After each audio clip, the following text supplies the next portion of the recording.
এই এত যে বাজার আনছো টাকা কই পেয়েছো?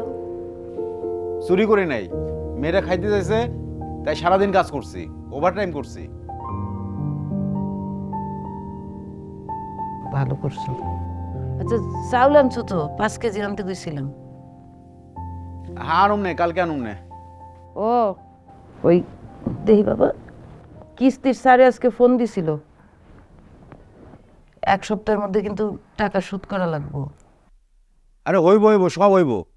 আগে ভাত খাই বাসি, তারপরে সব হইব। আর পোলাটা শরীরে তো ভালো না। ওষুধ আছে? না